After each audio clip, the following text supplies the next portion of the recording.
Hey guys, what's up? Welcome back to StarCraft 2 Strategy. Today we're going to be taking a look at a Zerg strategy. Now in this strategy replay, our Zerg player is Rekatan, and our Protoss opponent here is Hateplow.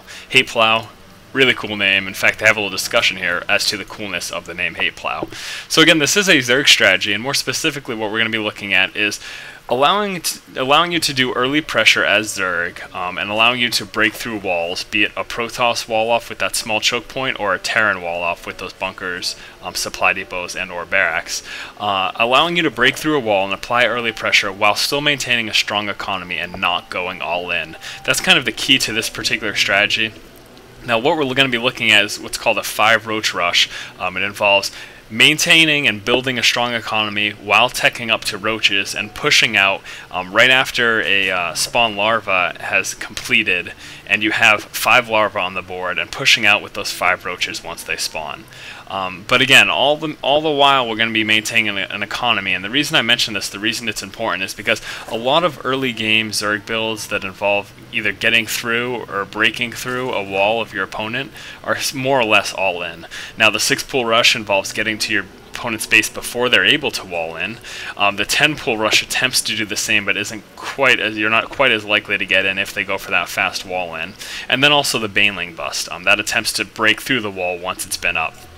Now these are all great strategies, but the main problem with them is that they are more or less all-in strategies. That if you go for these strategies, you're more likely than not committing to the point where if your opponent counterattacks you after a rush fails, then you're going to die because you're not going to have enough economy and you're not going to have enough to survive from that. And what we're trying to do with this particular build is circumvent that. Now this build was first presented on the Team Liquid forums by a gentleman named Fist Odontalus, and again in this particular replay the strategy is being implemented by a player named Rekatan. So as far as timing is concerned, what we are looking at here is starting off with a 13 spawning pool and then following it up with a 15 extractor. And once that extractor comes up, as always, you do want to go ahead and saturate it. And look at this Overlord chasing that probe around. Pretty humorous, I'd say.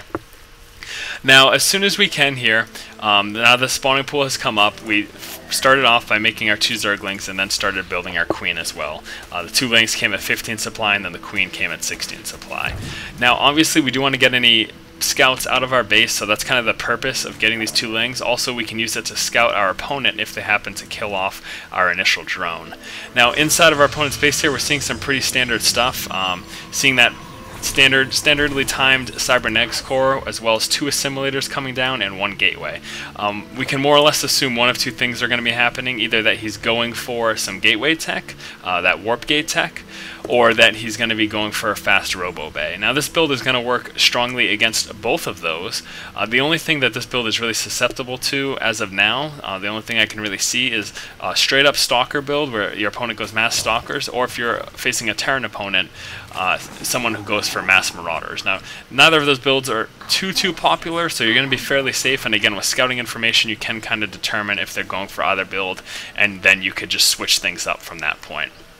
Now we went ahead and we dropped our Roach Warren at 20 supply. It has now finished, and the timing is going to work out so that once your first spawn larva has completed and you have those larvae on the board, you're going to have just enough to produce these 5 roaches, and that's what you're going to push out with. Now after that, with our next 100 Vespian, again we're just sticking to this one geyser. With the next 100 Vespian, we're going to start researching our Metabolic Boost and then pulling our drones off the line. Now we're doing this because again we're going for that strong economy. While we're pushing out, we're actually going to be going for a fast expansion, so that following up this harassment we can work on our economy, we can play defensive if this doesn't succeed, and then we can work into the mid into the late game. Now taking a look here, we are pushing out with these roaches, and this is exactly what I'm talking about. This is how we're going to be able to push through our opponent's frontal wall due to these fast roaches, followed up with these speedlings that are going to be coming behind shortly thereafter. Now you may say, well, what if he had hit that first force field and you weren't able to go straight in?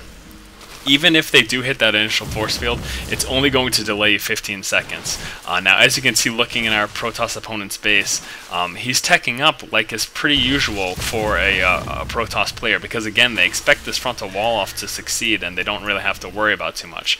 That's what they plan on happening. But because we're pushing out with these roaches and then following up with some speedlings, we are going to be able to break through that frontal wall and go into their base and basically just wreak havoc. And as you can see, we're using our roaches, taking out some of these probes here. Now we do want to make sure we don't get surrounded because they will do pretty significant damage to our roaches. But now that that speed upgrade is complete, we're going to be moving in some speedlings, should be coming in right now, and there you go. Now following up these 5 roaches with going straight speedlings and then going quick to a fast expansion, even if this push hadn't succeeded completely, you still would have done significant damage, and at the very least, even if you had not pushed into his base, it would have been a pretty strong contain outside of his base, and that in and of itself is going to allow you to get up a good economy and expand further. So again, guys, this has been a strong opener for Zerg players, a strong early game harassment that, if it doesn't win the game, is going to still provide you with a strong economy, allow you to do a lot of harassment, and possibly even contain your opponent. Taking another look at that build order, we started off with that 13 spawning pool, followed it up with a 15 extractor, saturating that extractor as soon as it comes up. Now then a 15 supply, we got 2 lings to do 2 things, to scout, and then to eliminate any scouts our opponent may have in our base. And then at 16 supply, we started building our queen. Then at 20, we started with our Roach Warren. Now as soon as that queen comes up, you do of course want to go ahead and inject larva immediately, and the time is going to work out so that the second that your Roach Warren is finished, that inject larva will pop. You'll be able to make those 5 roaches right away and push out at that point. Go ahead and research that speed upgrade and then follow that roach push with some speedlings. And if you don't manage to take them out early, again, you still have that strong economy. You have that expansion going down. I mean, look, we're pretty well saturated here. At any time, we can go ahead and toss some more on our extractor, build another extractor here, tech up to a layer if need be. So again, guys, this has been for StarCraft 2 strategy. If you guys like our videos and you like what we're doing here, please do go ahead and subscribe to our channel. Keep watching and keep owning, guys. We're going to be moving out now that the baneling's nest is completed. We move forward just to check out what's going on. We did see 2 bunkers here. Second one being built right now. First one is, of course, complete. So we're going to be morphing in those banelings now. We're going to be using them to break through this wall so the marauders just can't sit behind here and pick off our units. And then